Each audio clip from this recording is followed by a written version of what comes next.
Today, I wanted to take some time to get to know her a little bit better. Stefanie Pratt is sponsoring our segment today. Thank you so much for being here. Well, thank you. All right, so the Realtor That Rocks Award, I know, is something that you've recently won, as well as some other awards. So can you tell us a little bit about your ultimately success in real estate? Well, it's been rewarding no matter what for 23 years. I was Rookie of the Year right out of the gate for the local association.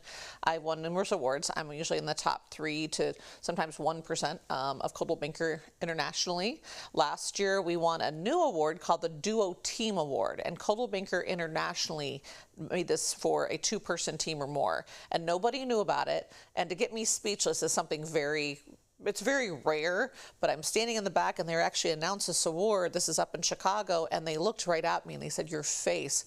I'm like, "I won what? What am I doing here?" Right.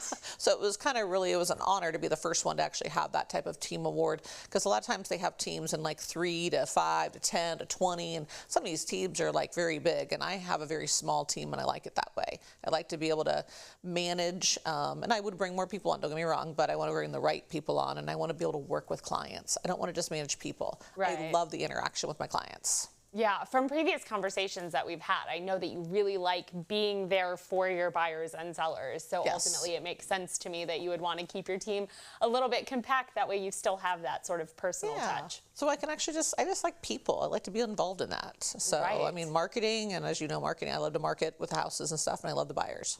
Excellent. And then you've also been the president of the Realtors Association, right? Can you talk a little bit about your experience doing that? Yeah, twice. I ran 10 years, basically. I was in the executive branch. So I ran for 4 years. It was secretary, treasurer, then you have president-elect, president, and then immediate past president. And then I ran those terms again 2 years later. Oh, wow. So I got, there was a lot of changes to be made. We got a new MLS system under me. We, actually, our CEO decided to retire after 43 years, so we did that on my second term as far as hiring a new CEO, that we did a search around the nation, so that was very interesting, and it was very rewarding to actually lead the realtors and be a part of it and just being part of the industry.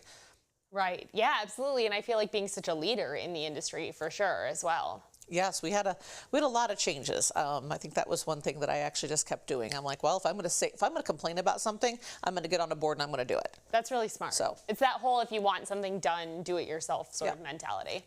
And then you also have the Rockin' Express. So being so successful in real estate, why did you decide to have another business as well? It wasn't planned. I bought the limo because in 2020, the guy that was actually had it was going to let it go because he's like, well, I got to sell some things because I don't know when this business is going to come back, and you use it, your group uses it. So he made me an incredible deal.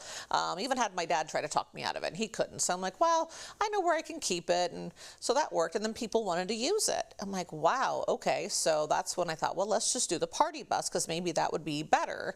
And then I started the business, just thinking I'd just do something on the side. And plus, if I kept the driver busy, I always had somebody to drive us when we wanted to go to concerts or my friends wanted to borrow it or something like that. So it was just a really good option. And then all of a sudden, the schools started using me for their school events, you know, after school programs and stuff, because there was just not enough bus drivers. And then it just kept growing. I mean, I have not pushed it. I do a little bit, but it's just it's a need. I guess you could say it's a need. So I started the business that it created the need and it created the eager want, as Dale Carnegie always says. That's amazing. So ultimately, it kind of found you as opposed to you going to seek out, okay, what's my next venture going to be? And it just organically happened. Yeah. I mean, I do the marketing. I don't maintain the vehicles. I have somebody maintaining the vehicles, so I've got it all set up. I'm a process person, so I want to have all these procedures so everything flows very easily for me. And if anything gets messed up, obviously it can throw me in a tizzy. But for the most part, I've got the processes to make it smooth. All ready to go.